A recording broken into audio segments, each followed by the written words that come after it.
우리 행정처 차장님, 예. 우리 차장님 자체야 훌륭한 분이지만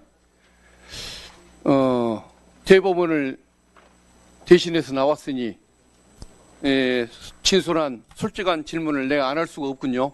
예. 예. 어제 대법원의 판결을 두고 일부는 이재명 후보의 사법 리스크라고 표현하는 분들이 있습니다만 제가 보기에는 대법원에 의한 사법 쿠데타다. 저는 그렇게 규정을 짓습니다. 한번 짚어보겠습니다.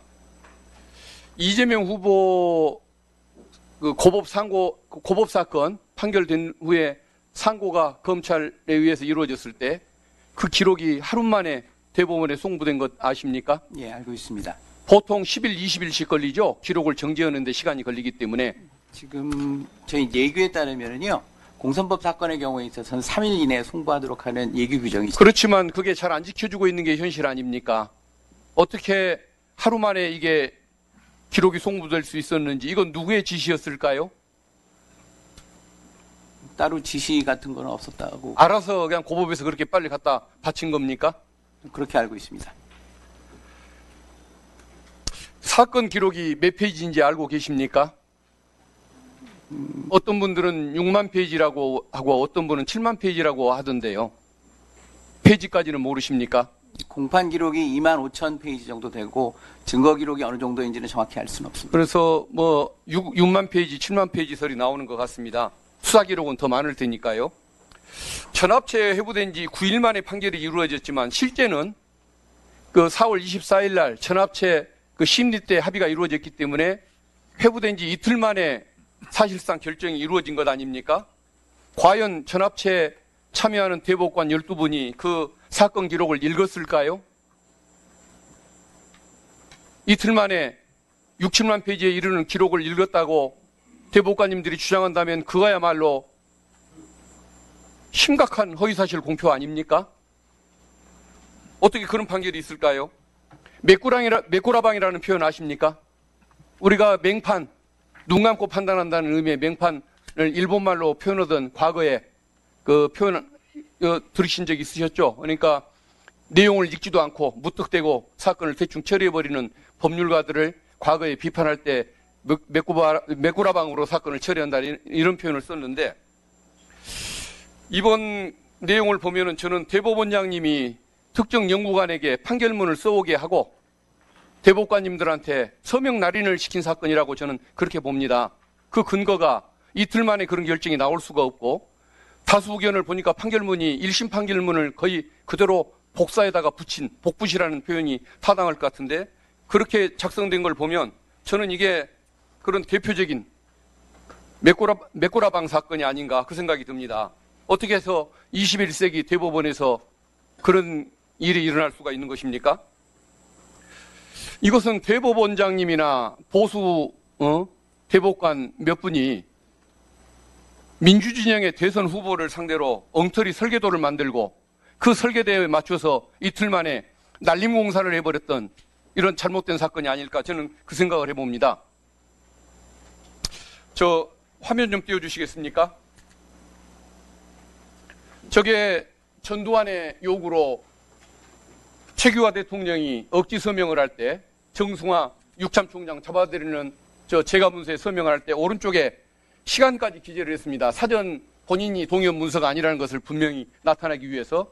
근데 군부가 저것을 오른쪽에 있는 시간을 지웠는데 원본에 의하면은 새벽 5시 10분에 그 다음날 서명한 걸로 기록이 분명히 되어 있다고 합니다.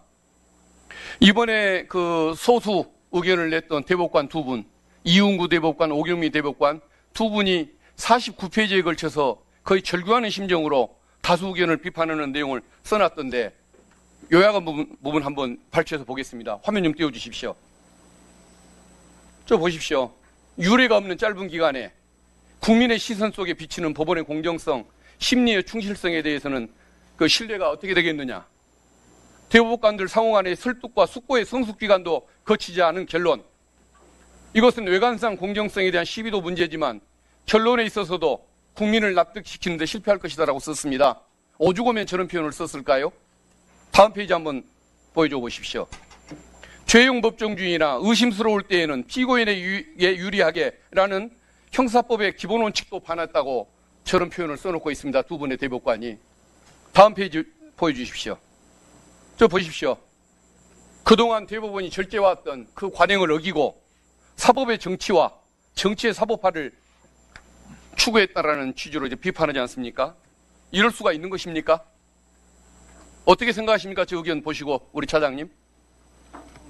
예, 좀 전에 말씀드린 것처럼 다수 의견과 소수 의견 모두 존중돼야 된다고 생각합니다. 저는 이 사건은 이재명 후보의 사법 리스크가 아니라 대법원의 사법 쿠데타라고 보는 것입니다. 이건 이승만 대통령의 정적, 조봉암 선생을 대법원이 사형 판결을 해서 사법살인을 저지른 이후에 대법원에 의한 최대 대선 개입 사건이라고 저는 이것을 규정짓고 싶은 것입니다. 국민들이 대통령을 뽑는 것이죠. 검사나 판사가 뽑는 건 아니지 않습니까? 그런데 검사나 판사가 대통령을 뽑고자 한다고 한다면 이것은 민주국가의 기본 원리, 국민 주권주의의 원리를 침탈하는 태도 아니겠습니까? 어제 이 판결을 보고서 대법원이 유죄라고 이렇게 인정을 했으니까 이재명 후보에 대한 지지를 거둬야겠다라는 견해가 있을 수도 있지만 오히려 우리 국민이 갖는 그 주인의 권리를 소수의 법조 귀족들이 뺏어가려고 한다는 이런 국민 주권에 대한 침탈, 국민 주권주의의 원리, 이것을 침탈하는 현상에 대해서 분노한 시민들이 오히려 민주진영 후보에게 표를 찍고 그런 내란 세력들, 사법 쿠데타 세력들을 심판하려는 더 열정이 커질 거라는 저는 생각을 하거든요. 어제 저는 대법원은 중대한 실수를 했다고, 흑역사를 남겼다고 생각을 합니다. 의견 있으면 말씀해 주십시오. 따로 없습니다.